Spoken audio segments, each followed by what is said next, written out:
Hola a todos y bienvenidos al primer episodio de La Hora de los Por qué, ese espacio donde cuestionamos lo que siempre se nos ha dicho y buscamos aterrizar en preguntas que nos ayuden a entender el mundo una pregunta a la vez. Este es mi primer episodio y el primer episodio quería hacerlo sobre un tema que a mí me ha apasionado mucho, me interesa mucho y creo que no se discute lo suficiente como para entenderlo a profundidad y las implicaciones que puede tener en nuestro día a día. Y esto viene siendo el populismo. Las implicaciones del populismo. ¿Qué es el populismo? ¿Por qué surge el populismo? Y para esto de verdad que tengo el honor y el gusto y el privilegio de tener como primer invitado al podcast a Óscar Martínez Tapia, PhD, doctor por la Universidad Complutense de Madrid en Ciencias Políticas, autor de varios libros, que entre otros temas pueden llegar a topar esta problemática. Libros como Los problemas no resueltos de la democracia, Centro y Periferia en España, actualmente docente de varias universidades alrededor del mundo, profesor en EA University en España, la Universidad de Nebrija, ha sido profesor también en la Universidad de California, en la Universidad de Harvard, entre otras, y por supuesto consultor político para varios gobiernos alrededor del mundo, ¿no? Y obviamente, para terminar la introducción, es una persona que yo valoro mucho, pues fue mi tutor de tesis universitaria y por eso, ¿quién más adecuado que para tener en este primer programa? Así que, Oscar, bienvenido y muchísimas gracias por aceptar la invitación. Muchas gracias a ti, Emilio, y es un placer estar contigo y volver a encontrarnos. Han pasado ya unos meses largos desde que no hablamos, con lo cual, pues, platiquemos. Claro que sí. Bueno, yo quiero empezar quizá remontándonos un poquito a mi época de investigación de la tesis, cuando hablábamos sobre el populismo. Yo me acuerdo con sorpresa que cuando investigaba sobre el populismo, encontramos que no había una definición consensuada o una definición concreta entre los académicos que definan al populismo. Entonces, empiezo con la siguiente pregunta. ¿Por qué quizás a diferencia de ideologías como el socialismo o sistemas económicos como el capitalismo, el populismo no tiene una definición concreta? Capaz esto es lo que lleva a que la gente confunda conceptos como populismo y demagogia, que se use intercambiadamente a pesar de que no significan lo mismo. ¿Por qué puede pasar eso? Bueno, claro, pues muy buena pregunta, ¿no?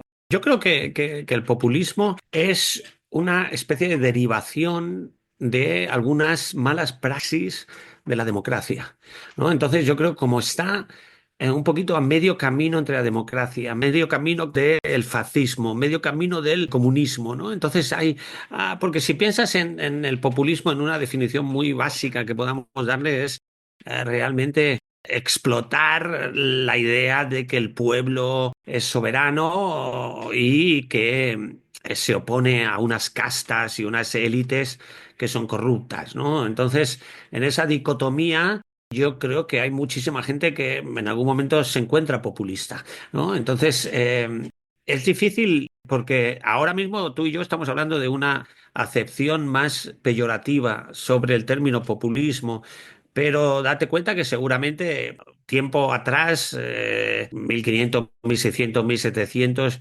digamos, la Revolución Francesa es un ataque de populismo. La Revolución Bolchevique es un ataque de populismo. Entonces yo creo que todos venimos del populismo de alguna manera.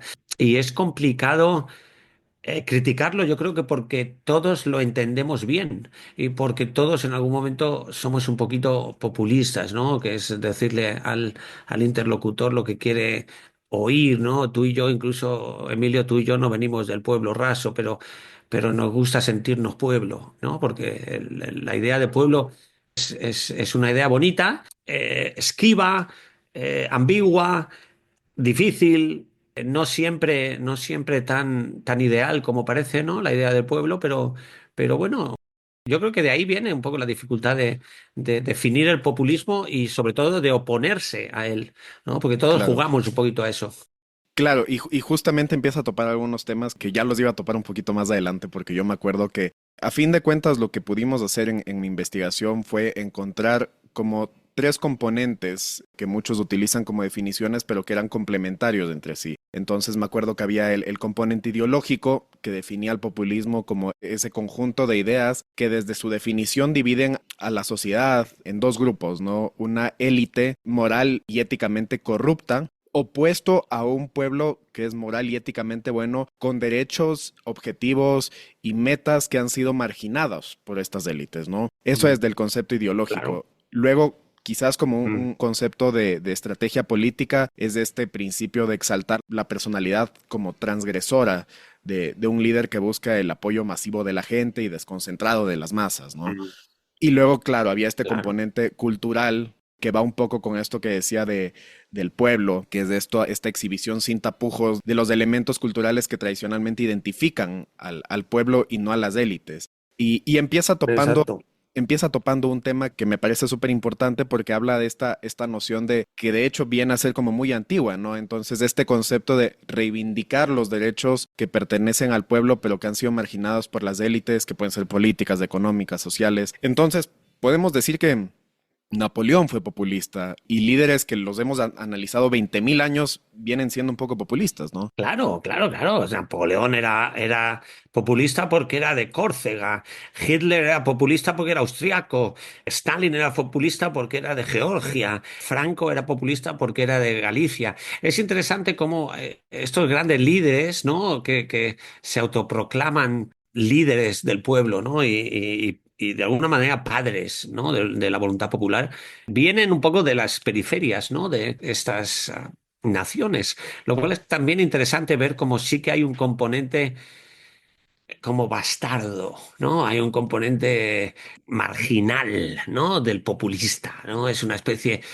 y date cuenta que luego todos los populistas realmente no vienen de ahí, sino que intentan autoarrogarse este elemento periférico, este elemento como de no élite, ¿no? Anti-establishment. Anti-establishment, anti-política profesional, todas estas cuestiones que, claro, son un poco fake, ¿no? O realmente, pero bueno, vamos a ver, es que ¿a quién no le gusta ese pueblo? La democracia comienza con una revuelta populista, evidentemente.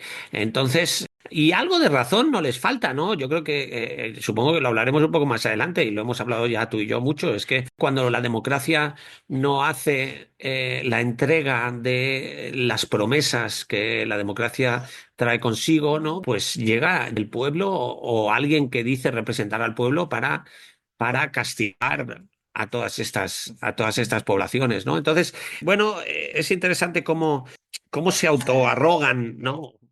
Yo siempre digo que Francia tiene tres problemas principales: liberté, égalité y fraternité. Entonces, claro, cuando tú vienes prometiendo esto y no lo entregas, no haces el delivery correspondiente, pues por supuesto que el pueblo va a coger, ¿no? Acuérdate de la Croix, ¿no? La libertad liderando al pueblo con una teta fuera. Bueno, pues es que a quién no le gusta este tipo de revoluciones, sobre todo, bueno, tú eres latinoamericano, sabes perfectamente que en Latinoamérica el pueblo se lo han cogido de todas las maneras posibles ya, ¿no? Entonces es normal que aparezcan sus Evo Morales, que aparezcan sus Correas, que aparezcan sus Bukeles, que aparezcan, en fin, ¿no? Sus Bolsonaros, que aparezcan, bueno, pues tú me lo dices, ¿no? Estáis en tierra en la tierra que se ha cuidado a muy poco el pueblo, incluso como hacen todos estos líderes, ¿no? A base de proyectar que ellos son pueblo, ¿no? Porque yo creo que hay una cosa muy interesante de Latinoamérica quizás y es que el pueblo culturalmente es una entidad de la que todos se sienten muy orgullosos, ¿no? El Ujú. mundo Pachamama, el mundo, ¿no? indígena, el mundo de nuestros orígenes, ¿no?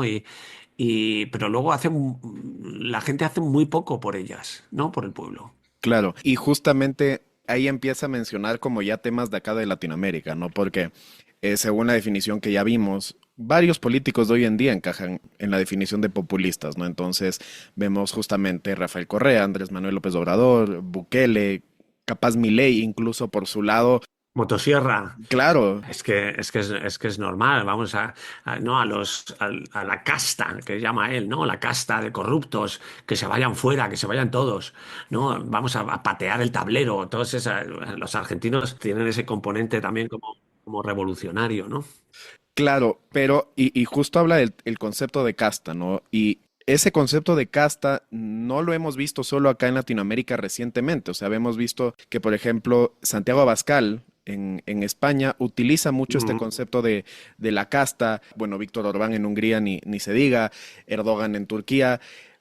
Entonces vemos que Latinoamérica por lo general ha sido como el espacio del caldo de cultivo, como decimos por acá, para que nazcan estos líderes. Pero ¿por qué vemos que hoy en día Europa también está empezando a ser como, si queremos llamarlo de alguna manera, víctima de este fenómeno?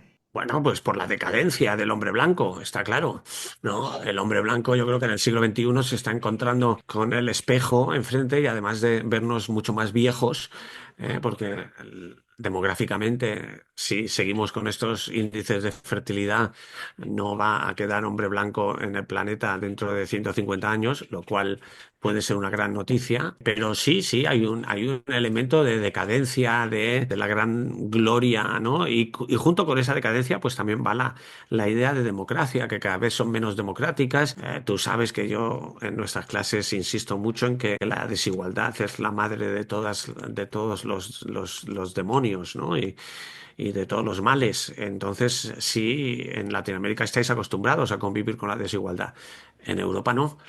Y ahora se está viendo que hay una acumulación de riqueza en el top, ¿no? En las élites, que antes no era tanta, no era tan desvergonzada. También las redes sociales se están ayudando mucho a que se como viven los ricos y ya nadie quiere ser pobre. Parece que todo el mundo tiene derecho a ser rico y bueno, y la gente está muy cabreada. La gente está muy cabreada. Es normal.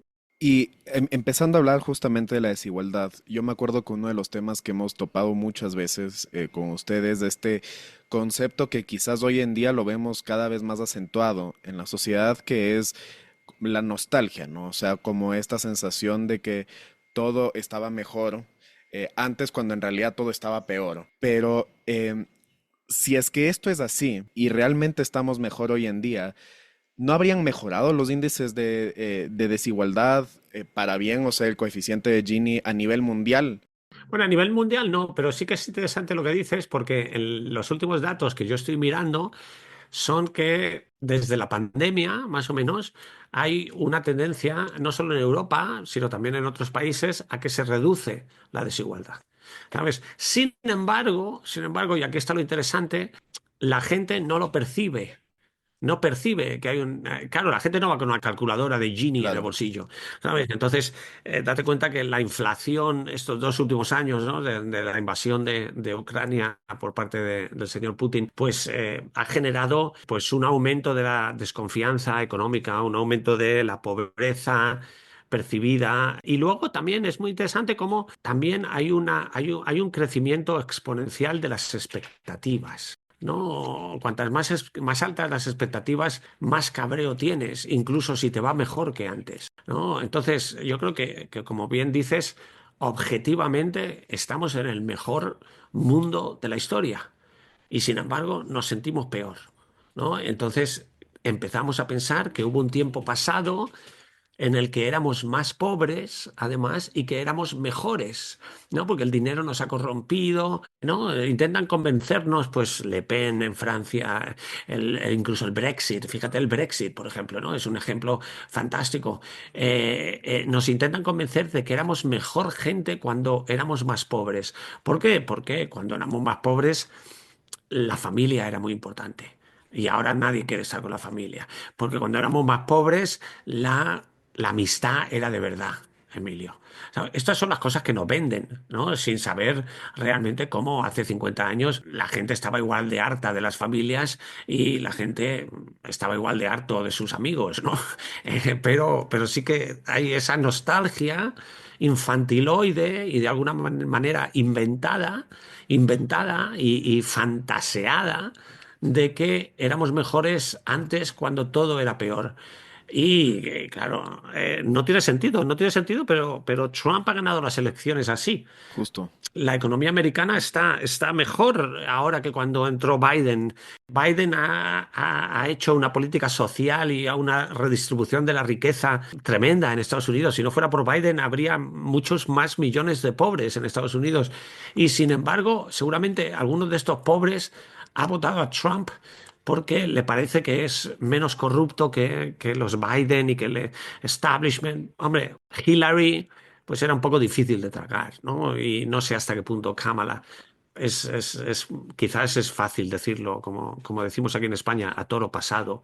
Es fácil criticar a toro pasado, ¿no? Pero sí, sí, es curioso. Objetivamente estamos mejor que nunca y, sin embargo, existencialmente estamos peor que nunca, ¿no? Supongo que el global warming no ayuda. Claro, bueno, eso viene siendo uno de los temas que también están más en disputa, ¿no? Y que los populistas sobre los cuales los populistas suelen como apersonarse, o sea a favor del global warming y de las campañas de concientización o en contra de esta mitificación alrededor del global warming, ¿no? Pero empieza hablando de Donald Trump, ¿no? Y vemos que Donald Trump, Javier Milei han hecho como anclas de su discurso político esta noción de la nostalgia que empiezan a tener como calada en la gente. Pero hablando de Trump, cuando vemos los resultados de las últimas elecciones, vemos que las ciudades costeras más pobladas, donde también, vale decirlo, hay más universidades, vemos que quizás hay más movimiento económico, suelen votar como al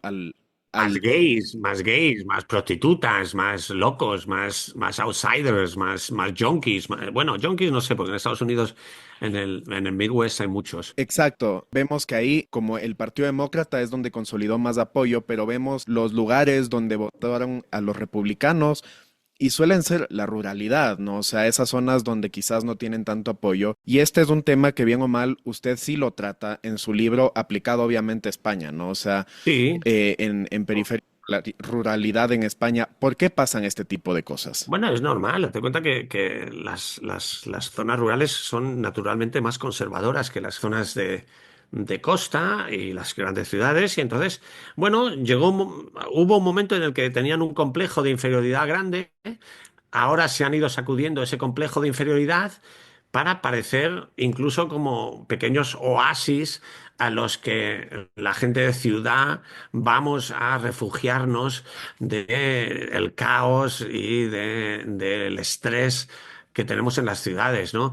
Entonces, bueno, ha habido una especie de transición desde el ninguneo que se les hacía a este tipo de localidades y de regiones a que ahora son un poco lo verdadero, son lo verdadero, ¿no? Yo creo que en la campaña de Trump y en el populismo hay una dicotomía paralela, digamos, al pueblo y a las élites, que es lo verdadero contra lo fake. Lo verdadero contra lo fake. Y tú y yo, evidentemente, Emilio, y supongo que mucha gente de la que nos está escuchando, somos fake. Está clarísimo. O sea, mira mi casa. Yo les digo a los estudiantes de clase, les digo, ¿no os sentís un poquito ridículos comprando una ensalada de lechuga por 15 euros en Honest Greens? ¿No os sentís un poco ridículos cuando vais al Starbucks y pedís un frappuccino y os lo dan con un corazoncito con tu nombre puesto en un lado? No, claro que te sientes ridículo, ¿no? Porque es ridículo, es realmente ridículo. Entonces, claro, la gente de verdad se levanta pronto, Emilio. La gente de verdad trabaja con las manos. La gente de verdad fuma. La gente de verdad no va al gimnasio como tú y yo. La gente de verdad, bueno, son de verdad. No son de mentira como nosotros. Entonces, fíjate que es muy difícil, vamos, es muy difícil, es muy fácil, de hecho, caer en esta dicotomía Mm. de lo verdadero contra lo falso, ¿no? Y bueno, y Trump de alguna manera se proyecta como lo verdadero, porque es un tipo muy genuino, bastante más genuino que Kamala, claro. Y también empezamos a ver que quizás el populismo empieza a tener como nuevas vertientes, ¿no? Porque bueno, digamos que el populismo obviamente se aplica a cualquier ideología política. Hemos visto populistas de izquierda como hemos visto populistas de derecha, pero dentro de la derecha yo me acuerdo con sorpresa que con usted conversábamos alguna vez y nos comentaba que empieza a haber como una variación hasta cierto punto contradictoria en la derecha porque empezamos a ver como figuras como el neofascismo, que uno se vuelve extremadamente nacionalista pero ambientalista, o sea, Sí. nociones que tradicionalmente no van de la mano, pero que hoy en día no sé si es por la coyuntura que empiezan a cobrar más relevancia también. Bueno, sí, claro, son cosas que hemos visto en clase, claro, lo que tú mencionas, el homonacionalismo, o sea, gays que votan a Le Pen, ¿sabes? Por ejemplo, ¿no? Pues es una cosa loca, ¿no? ¿Por qué? Porque, bueno, y la argumentación es que son antimusulmanes los gays, porque van por la ciudad y por los barrios musulmanes de Estocolmo y los musulmanes les hacen sentir muy ridículos cuando van con sus tacones volviendo de fiesta, ¿no? O sea, es como una vuelta de tuerca mucho más, ¿no? O el ecofascismo, ¿no? Que es salvar árboles, no inmigrantes, ¿no?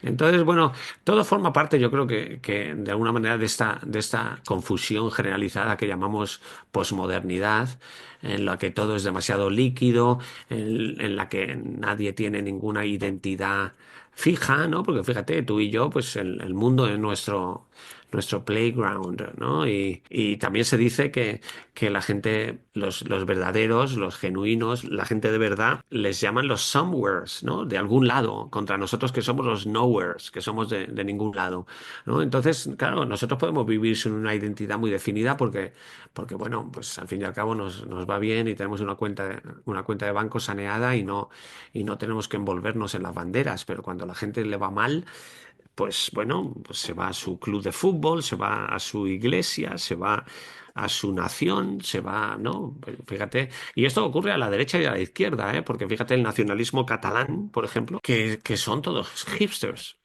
Son todos hipsters que están cabreados porque en Barcelona ya no pueden encontrar casa.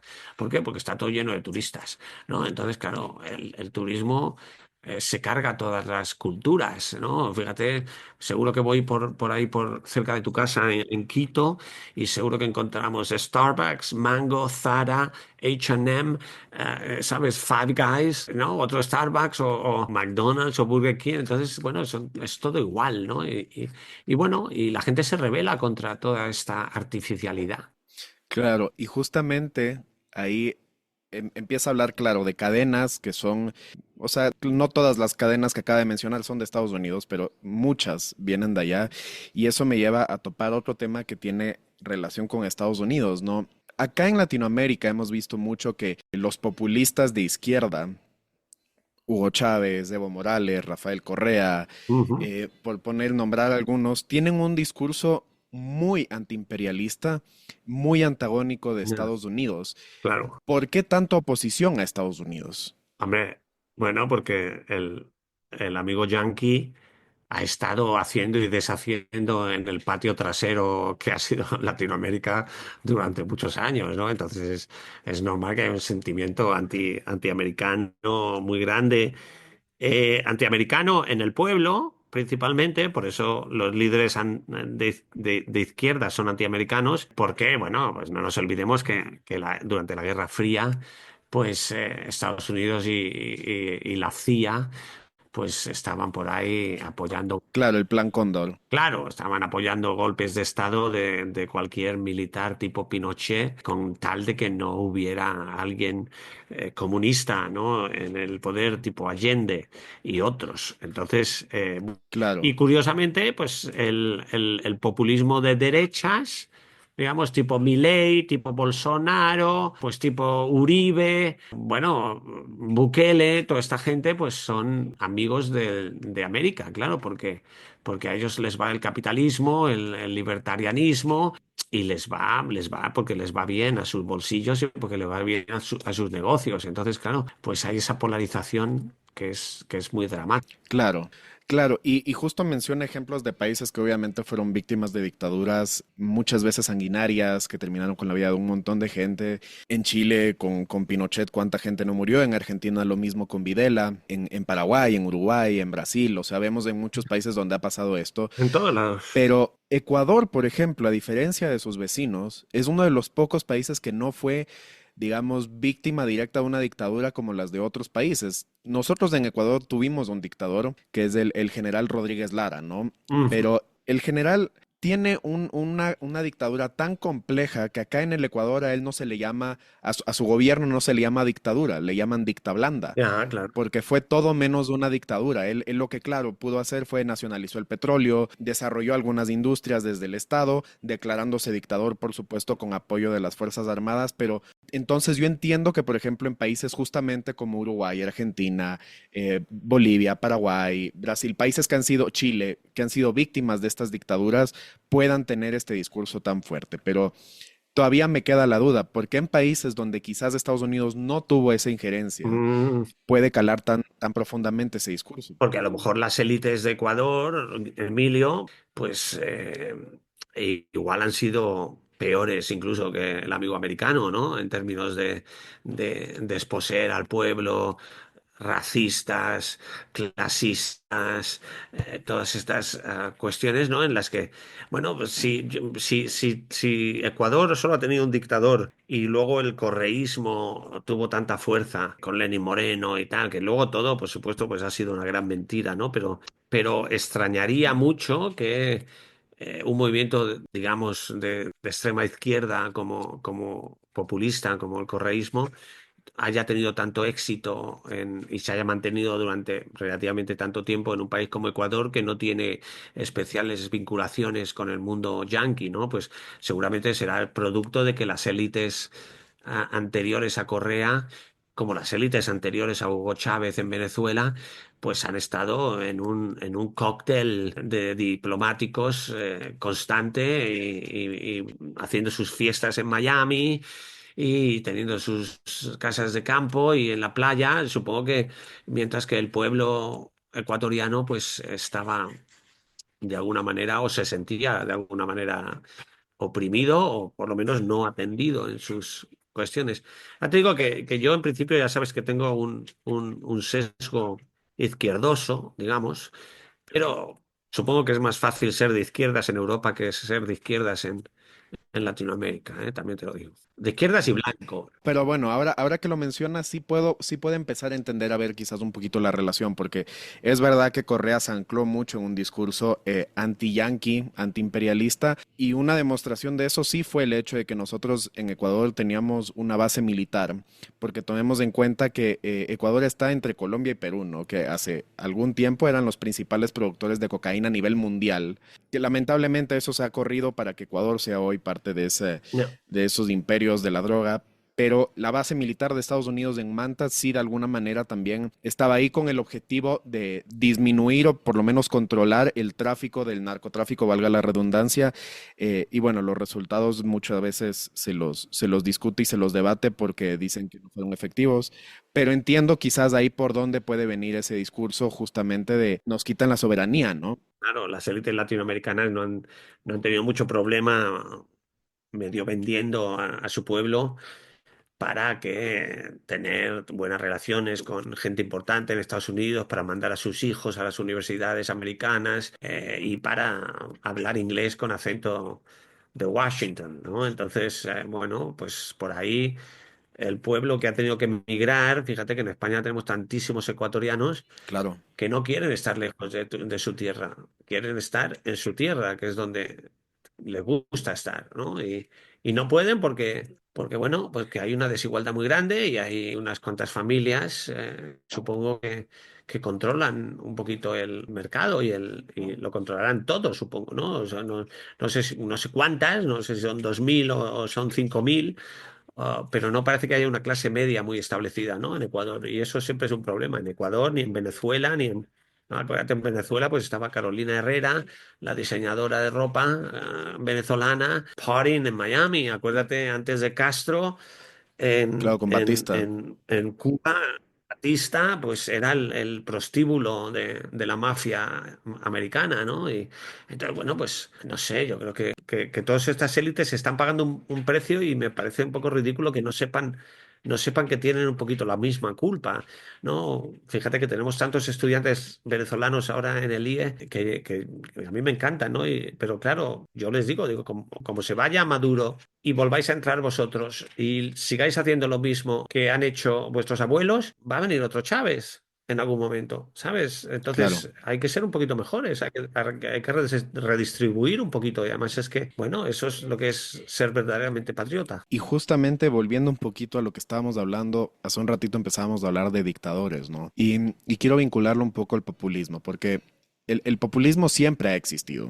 Y en Latinoamérica, por ejemplo de aquello es que Getúlio Vargas en Brasil era populista, Víctor Raúl Aya de la Torre en Perú era populista, Lázaro Cárdenas en México, José María Velasco Ibarra en Ecuador, Perón en Argentina. Trujillo. Exacto, Sí. pero vemos, por ejemplo, que, y particularmente haciendo énfasis en Velasco Ibarra y Perón, fueron líderes Mm. populistas que terminaron declarándose dictadores y se convirtieron en dictadores. Entonces, ¿cuál es la relación del populismo con los dictadores? Bueno, los populistas al final representar al pueblo te hace sentir muy arriba, ¿no? O sea, es una especie de como de borrachera de representación que supongo que por eso en Latinoamérica, cuando habéis sido democracias, habéis pasado directamente al presidencialismo, no habéis pensado en el parlamentarismo ni por un minuto, porque el presidencialismo es una dictadura democrática de grandes hombres que además viene importada de vuestro vecino del norte que se lo inventa directamente el presidencialismo con los grandes hombres, Abraham Lincoln, Washington, Hamilton, tal y cual, ¿no? Todo ese rollo. Entonces, bueno, pues es que es un poco la idea de who's daddy, ¿no? Entonces, bueno, pues apenas se encuentran oposición, es una cosa muy normal, ¿no? A ti tampoco, cuando tienes poder, Emilio. A ti no te gusta que te hagan sombra a nadie, ¿no? Entonces es como, todos llevamos un dictador dentro y los hombres blancos más, supongo. Entonces no nos gusta que nos lleven la contraria y además lo hacemos en el nombre del pueblo. Que no hay mejor cosa que te autoproclamas el padre pero no solo en el mundo nuestro, también en el mundo árabe, por ejemplo, piensa. El mundo árabe está plagado de daddies y de padres del pueblo que no hacen demasiado por su pueblo.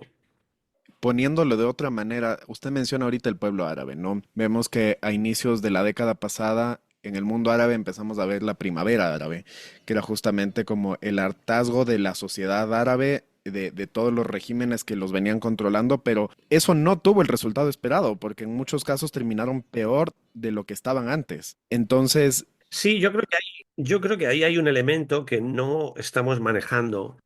Y creo que hace 10, 12 años, cuando empezaron las primaveras árabes, era todavía el tiempo de Al-Qaeda, y era el tiempo de Osama Bin Laden, y era el tiempo de War on Terror. Entonces, desde Occidente, desde los gobiernos occidentales, especialmente el gobierno americano, que había declarado su guerra al terrorismo, miran a estos movimientos con preocupación, porque los presidentes árabes corruptos sirven a Occidente para controlar el islamismo. Entonces, yo creo que era una razón de timing que Occidente no estaba preparado para que estos países fueran democráticos. Y te doy un ejemplo.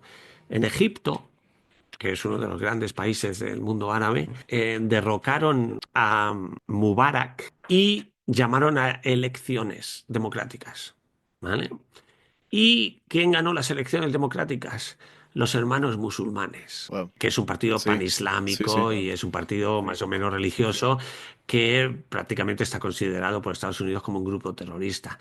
Entonces, claro, si eso es la democracia, Estados Unidos apoyó rápidamente un golpe al-Sisi, que es un militar que todavía sigue en el poder. Entonces, con lo cual que quizá ahora que vamos a ver qué pasa con el contraataque de Siria, ¿no? O de las fuerzas islámicas en Siria, pero ahora que parece que el islamismo está un poquito más controlado o está un poquito más fuera de foco, es posible que pueda haber otra segunda primavera árabe que tenga un poquito más de éxito. Y también eso me trae a colación porque recuerdo que con usted lo discutíamos hace algunos años, que en octubre del 2019, Latinoamérica también de alguna manera tuvo una pequeña, obviamente guardando las proporciones, tuvo su propia primavera latinoamericana, ¿no? Recuerdo, era octubre del 19, en Ecuador se incendiaron las calles, empezaron a haber protestas masivas en contra del gobierno que acababa de eliminar los subsidios al combustible. Veíamos al comienzo, quizás se lo analizaba como un episodio particular al contexto ecuatoriano coyuntural de que, por supuesto, el combustible es indispensable para que se pueda movilizar la mercadería de lado a lado, pero paralelamente empezábamos a ver que en Chile empezaron a haber protestas masivas, en Bolivia empezaron a haber protestas masivas, en Colombia hubo paro, todo en el lapso de una semana, ¿no? O sea, coincidió todo en el lapso de una semana y quizás ahí vuelve un poquito lo que comentábamos antes, esta lucha de la desigualdad. Claro, bueno, yo creo que es interesante lo que dices, Emilio, y claro, hay un libro muy interesante, que no me acuerdo del autor, pero es un libro yankee, claro, que se llama The Tipping Point, ¿no? Y habla, pues, esto que una especie de tipping point, claro, de un punto de ebullición en el que las dinámicas se contagian, ¿no? Y empiezan las revoluciones, y empiezan los movimientos, y la gente se echa a la calle, y alguien tira la primera piedra y el resto sigue tirando las piedras, ¿no? Entonces, bueno, esto ocurrió en Latinoamérica, lo que pasa que, bueno, los gobiernos, bueno, intentaron ponerle rápidamente solución, ¿no? Estoy acordándome de Chile, ¿no? Reformulando la constitución de Pinochet, ¿no? Y haciendo la educación un poquito más accesible y gratuita. Bueno, bajada de precios del petróleo rápidamente, ¿no? Ayudan a que el combustible sea un poquito más barato. Entonces, bueno, yo creo que son olas de descontento que en alguna ocasión pueden generar el derrocamiento de los gobiernos, especialmente si son gobiernos dictatoriales, aunque sea una dicta blanda. Pero normalmente si son gobiernos democráticos, a lo mejor pues hay algún presidente que se va, tipo Fujimori en Perú, y bueno, y hay una especie de recambio de las élites que prometen ser un poco mejores y al final no lo son tanto, ¿no? Y en Ecuador ahí yo creo que con el correísmo pues ha visto perfectamente como estas dinámicas del péndulo yendo de un lado al otro radicalmente, pues no han funcionado. Pero sí, sí, y esperemos que de alguna manera la reacción de los americanos votantes de Trump en 2020, cuando perdió las elecciones asaltando el Parlamento, también tiene ese momento populista, igual que Bolsonaro y los seguidores de Bolsonaro en Brasilia tomando el Congreso. ¿No? Sí que hay un elemento de tipping point, ¿no? De descontento que, bueno, los gobiernos democráticos normalmente pues suelen hacer algo, se destituye a algún presidente, se destituye a algún ministro, se toman decisiones rápido por decreto y se consigue aplacar un poco los ánimos. Y justamente conectando un poco con lo que decíamos hace un rato, porque claro, mencionaba que la economía americana ahorita está en su mejor momento desde que ganó Trump, ¿no? Pero por el otro lado, claro, vemos quizás este tipo de episodios como el del 6 de enero cuando se tomaron el Parlamento y solo menciono el Congreso, solo menciono ese ejemplo, pero vemos que en Latinoamérica, por ejemplo, pasa mucho que la sociedad se ve de alguna manera obligada a escoger entre la economía y la democracia slash institucionalidad, ¿no? Y a fin de cuentas eso Mm. también termina derogando un poco las instituciones democráticas y se vuelve caldo de cultivo para que puedan surgir nuevos dictadores. Claro, pero Emilio, es que hay que pagar impuestos y la democracia depende de los impuestos que se paguen, ¿no? Y si tú echas un vistazo a la evasión fiscal en Latinoamérica, pues te das cuenta de que los ricos no queréis pagar impuestos. Con la excusa, muy buena excusa, me parece muy buena excusa de decir, bueno, no, es que no se notan los impuestos. No hay sanidad pública, las carreteras están fatal, en fin, no hay una educación de calidad pública. Pero claro, esa excusa es un poco, bueno, tú has estado cerca del poder en Ecuador ya y sabes que al fin y al cabo es una tormenta perfecta en la que unos no pagan impuestos porque piensan que sus impuestos no llegan a nadie y eso es una especie como de no solution narrative, ¿no? De la narrativa de la no solución. Acuérdate, pues, estudiantes en clase que dicen, no, mira, Brasil no tiene solución, Argentina no tiene solución, Ecuador no tiene solución, Colombia no tiene solución. Bueno, entonces, ¿qué hacemos? Yo digo que sí que tiene solución. Si España ha tenido solución y yo nací en una dictadura y ahora vivimos en un país rico y seguro, también es cierto que está en Europa, ¿no? Y que eso ayuda mucho. Pero, bueno, no sé. Tú dices, bueno, no pago impuestos porque no se nota. Y lo estás, se lo estás platicando con con el ministro de Economía, ¿no? Y de tu país y dices, bueno, pues claro, es que ¿no? Es un poco como esta camarilla de que al final, pues claro, hay gente que va contra esta élite. Y yo creo que es de alguna manera correcto ir contra esta élite si esta élite no hace realmente nada. O si no hace lo suficiente, porque claro, luego está el tema de las expectativas, ¿no? El pueblo creo que espera demasiado de la democracia, ¿no? Creo que hay que ser realista y hay que educar a la gente que la democracia es el menos malo de los regímenes políticos que tenemos y que no van a ir a meterte un cheque en el buzón, sino que, bueno, la democracia permite que no todo el mundo esté totalmente descontento, ¿no? Que es otra forma de verlo, ¿no? No es que asegure que la gente esté contenta, sino asegura que no todo el mundo estará totalmente descontento, ¿no? Es otra forma de mirarlo. Claro, y ahora quiero pasar un poquito, voy a ejemplificar, al gobierno ecuatoriano, sin hacer un juicio de valor, ¿no? Creo que eso lo tiene que hacer cada uno, pero en Ecuador, el presidente Daniel Noboa ha tomado decisiones Mm.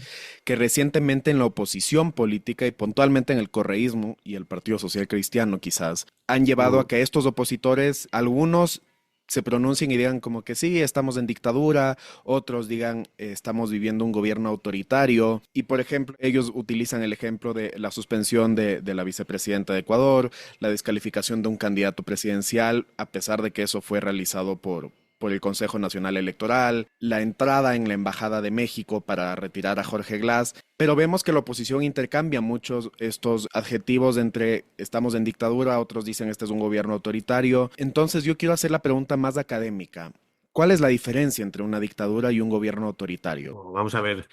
El presidencialismo, cuando funciona, es autoritario, ¿vale? Entonces, siendo una democracia, puede ser una democracia, date cuenta que hay diferentes grados de democracia, Claro, ¿no? Y estamos desde una democracia liberal, escandinava, claro. digamos, liberal, etcétera, ¿no? A una democracia latinoamericana o centroamericana en la que los check and balances están un poquito más en cuestión siempre. Un gobierno autoritario, bueno, vamos a ver, Meloni es autoritaria. Y es una primera ministra, ¿no? Macron es un presidente autoritario también.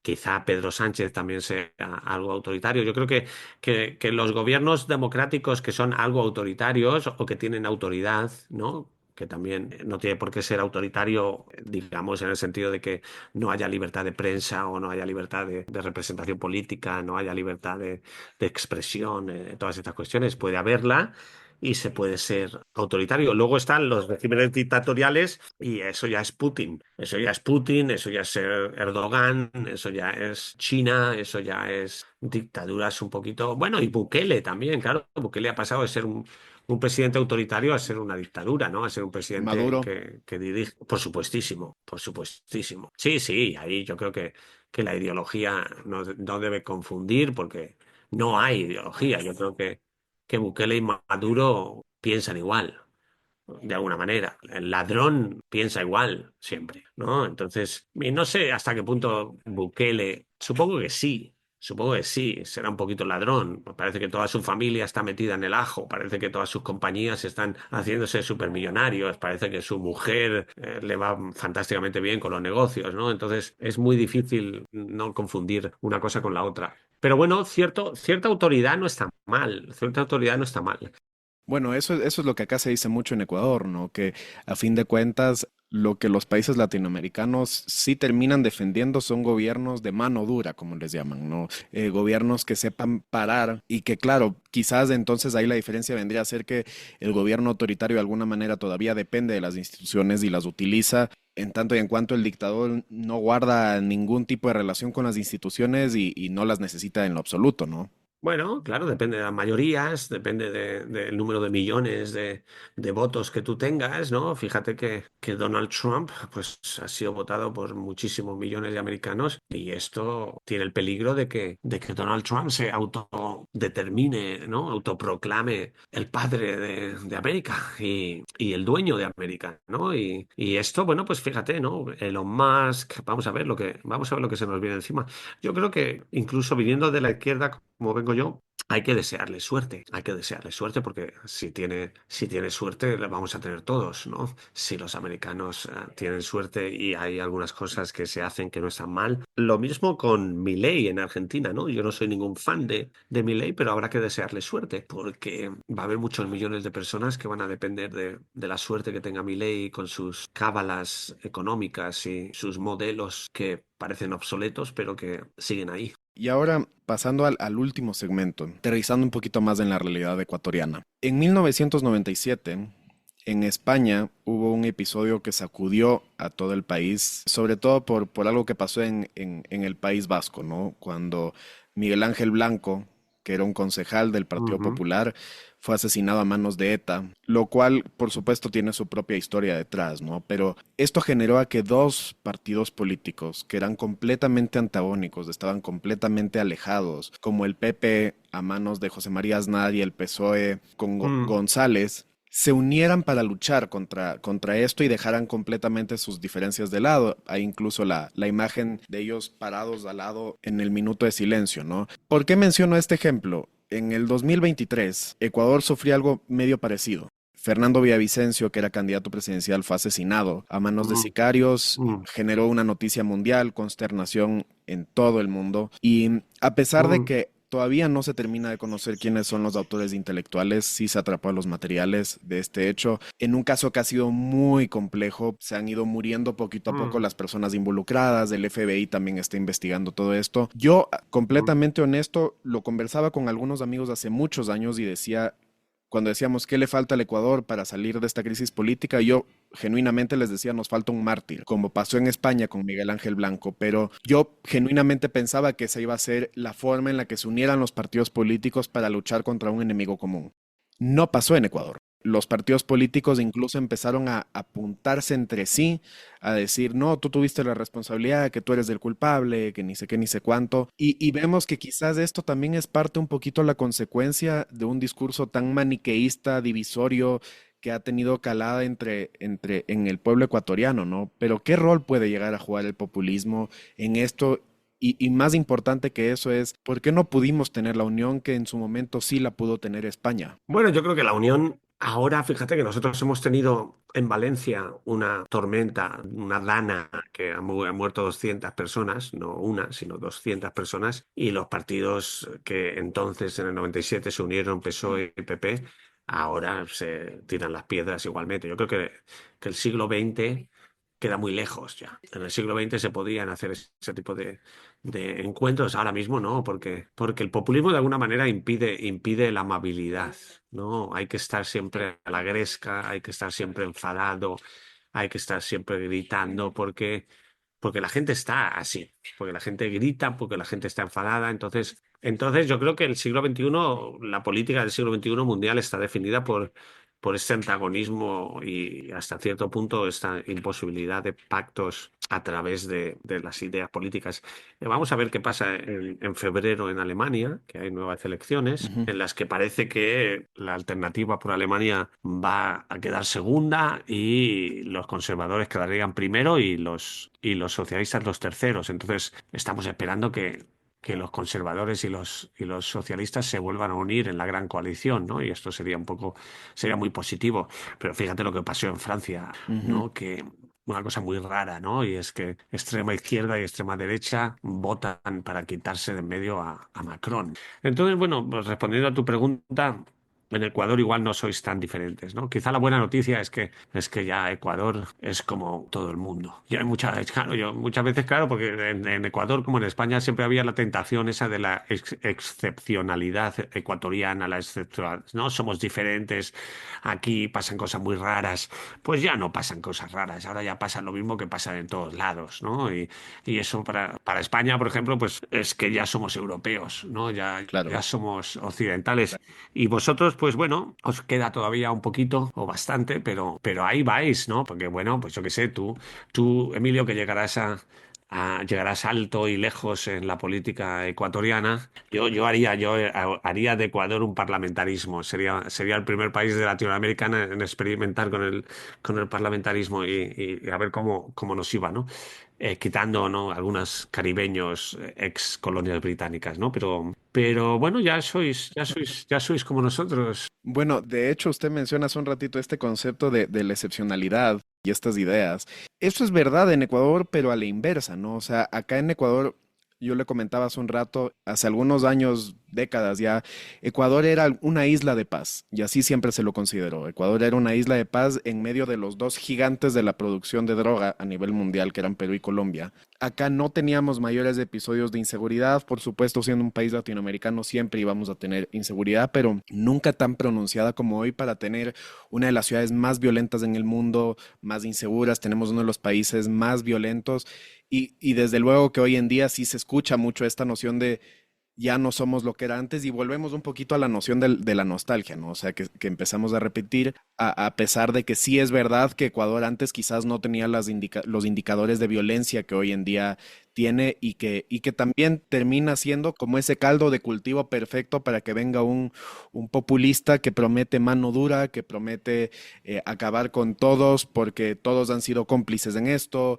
Y eso a mí me trae a la siguiente y casi que última pregunta. Porque no solo en febrero van a haber elecciones en Alemania, sino que aquí en Ecuador también vamos a tener elecciones y hoy en día tenemos más de 15 candidatos.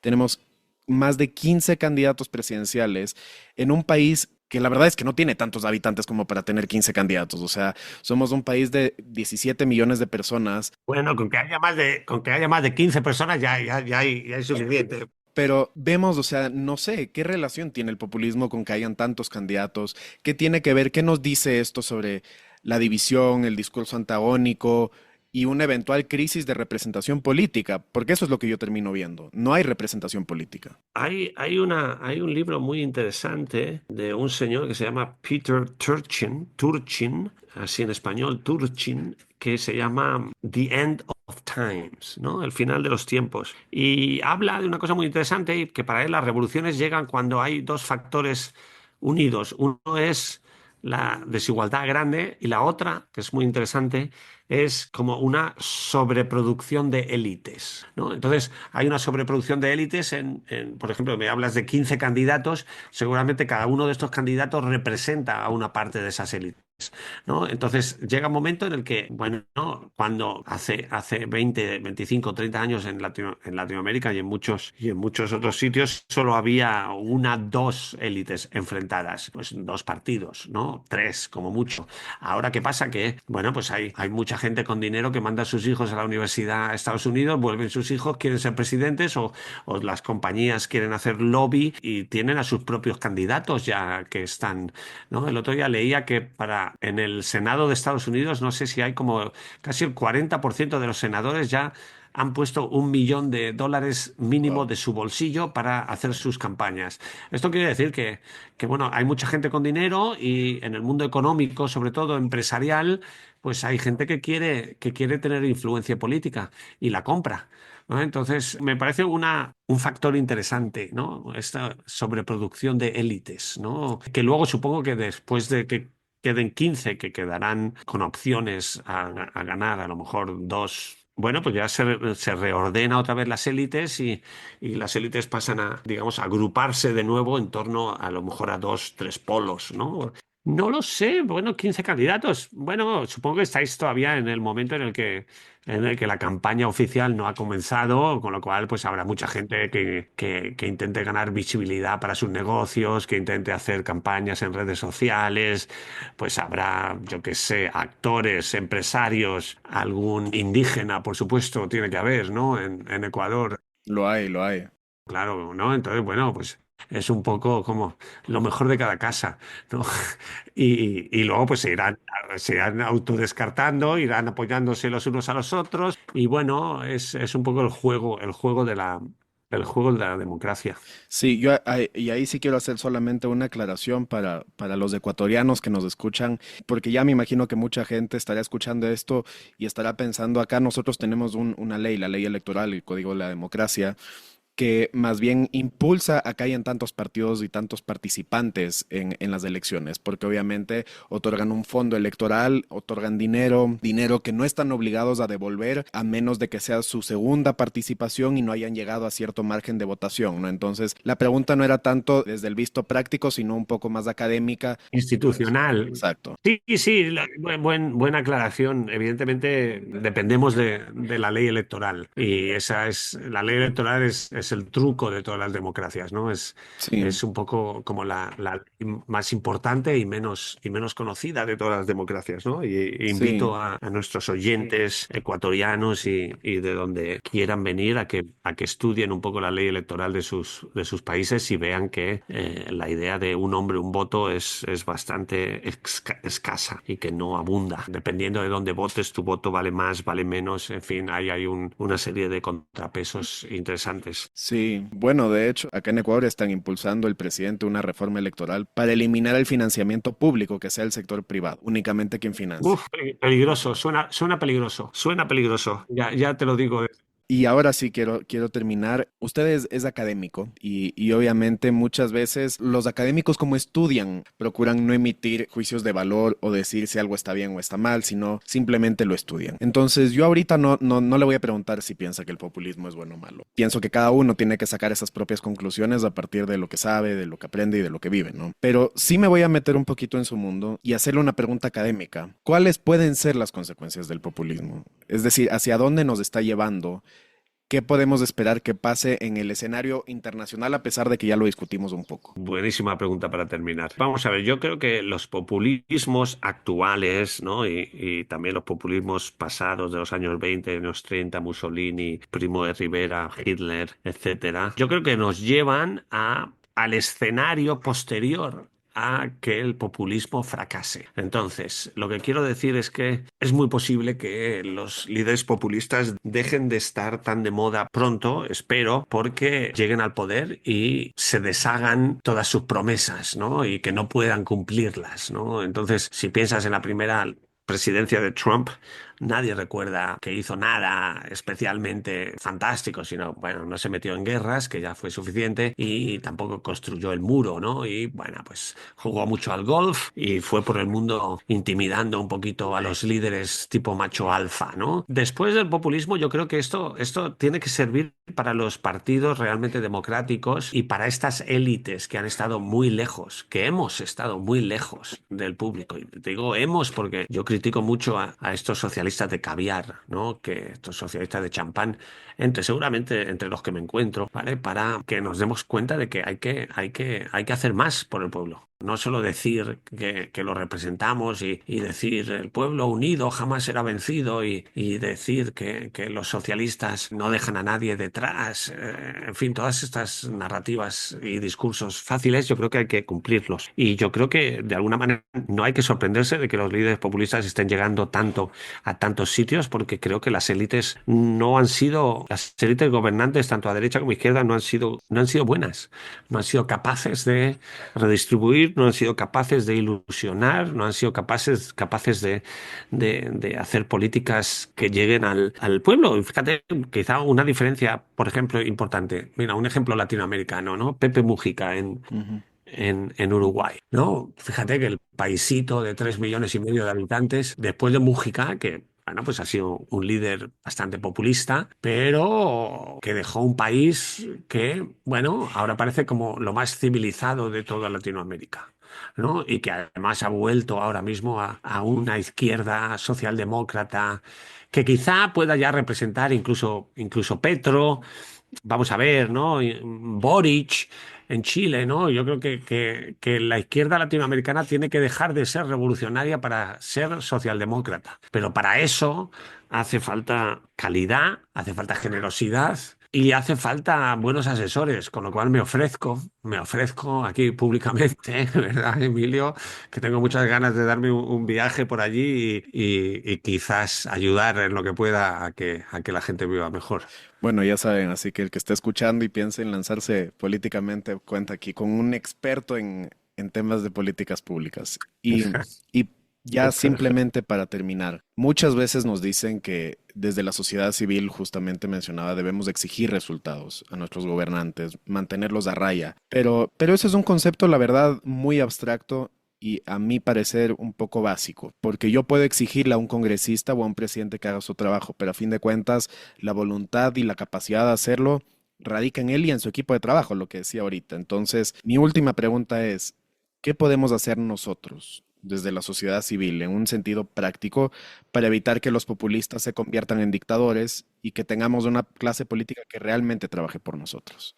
Bueno, pues fíjate lo que ha pasado en Corea del Sur, por ejemplo. No, pues, siempre nos queda la calle, siempre nos queda la calle, ¿no? La calle siempre es nuestra, ¿no? Y a la calle hay que ser valiente para salir. Y bueno, estas escenas que hemos visto, ¿no? De los coreanos y las coreanas. Bueno, sí que hay que pedir cuentas, hay que pedir cuentas. Tú dices, es un concepto abstracto, sí, Emilio, pero y es un concepto muy quizá protestante y anglosajón, ¿no? El accountability, que en España, en español tiene mala traducción porque seguramente somos malos pidiendo cuentas, ¿no? La rendición de cuentas, qué palabra más fea, ¿no? Qué concepto más feo, rendición de cuentas, ¿no? Parece una cuenta de un banco, ¿no? Pero claro, hay que exigir y hay que ser responsable también, hay que pagar impuestos, hay que ser generoso. Yo creo que la generosidad y la tolerancia, ¿no? Si son dos cosas que creo que hay que tener en una sociedad democrática, ¿no?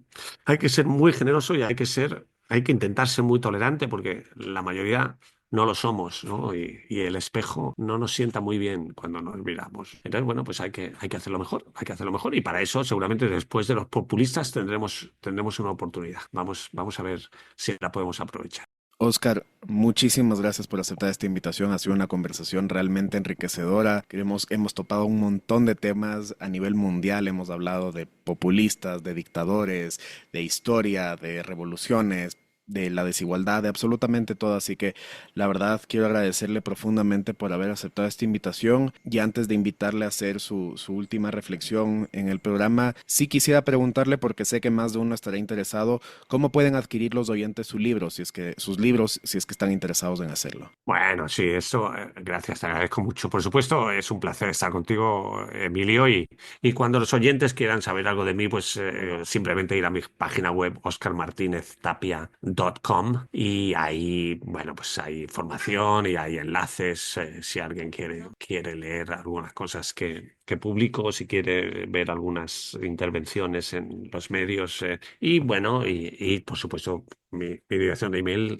invito a cualquier oyente a que se comunique conmigo y entablemos una conversación tan agradable, como mínimo tan agradable como la que hemos tenido hoy Emilio y yo. Y por supuesto, no dejen de escuchar el podcast de Emilio porque promete. Muchísimas gracias, Oscar, de verdad, por su generosidad. Y bueno, pues muchísimas gracias a todos por escuchar este primer episodio de La Hora de los Por qué. Sigan sintonizados, que seguramente vamos a seguir conversando de temas muy interesantes, muy apasionantes, no siempre políticos, sino sociales, históricos también. Y por supuesto con testimonios de vida. Así que muchísimas gracias nuevamente, Oscar, y un abrazo a todos. Ya nos vemos.